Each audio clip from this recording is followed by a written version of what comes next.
Hello' guys, সকলোকে আপোনালোকক স্বাগতম জনাইছোঁ মোৰ এটা নতুন ভিডিঅ'লৈ। আশা কৰিছোঁ আপোনালোক সকলো ভালে আছে। আজি আপোনালোকৰ মাজলৈ সুন্দৰ এটি ভিডিঅ' লৈ আহিছোঁ, অৰ্থাৎ আজি বায়'গ্ৰাফী ভিডিঅ' এটা লৈ আহিছোঁ আৰু এগৰাকী মোহময়ী অভিনেত্ৰীৰ বিষয়ে আপোনালোকক জনাম। অৰ্থাৎ বৰ্তমান বেহাৰবাৰী আউটপোষ্টত মায়া চৰিত্ৰত অভিনয় কৰি থকা জনপ্ৰিয় অভিনেত্ৰীগৰাকীৰ বিষয়ে জনাবলৈ লৈছোঁ।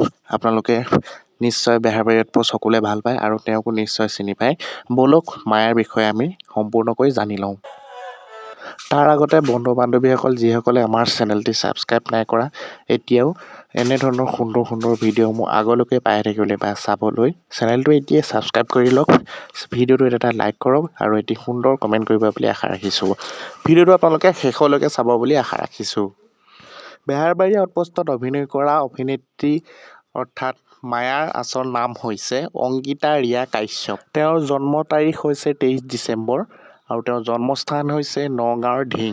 তেখেতৰ পৰিয়ালত 3জন সদস্য অৰ্থাৎ মাক দেউতাক আৰু তেওঁৰ মাকৰ নাম হৈছে ৰিজু দেৱী আৰু দেউতাকৰ নাম পংকজ নাথ।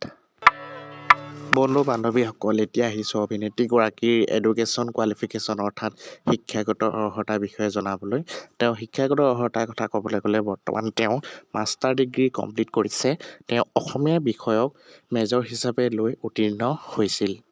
তেওঁ বেহাৰবাৰী আউটপোষ্টত অভিনয় কৰাৰ উপৰিও এখন জনপ্ৰিয় ধাৰাবাহিক হিয়াৰ এপাহি গোলাপত অভিনয় কৰিছে আৰু কেইবাখনো ধাৰাবাহিকত অভিনয় কৰিছে।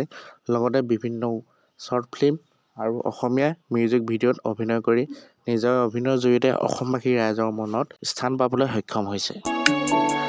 বন্ধু বান্ধৱীসকল, আপোনালোকে মায়াৰ চৰিত্ৰটো চাই কেনেকুৱা পাইছে নিশ্চয় এটি সুন্দৰ কমেণ্ট কৰি জনাব আৰু ভিডিঅ'টোত এটা লাইক কৰিব, লগতে ভিডিঅ'টো শ্বেয়াৰ কৰি দিবলৈ নাপাহৰিব।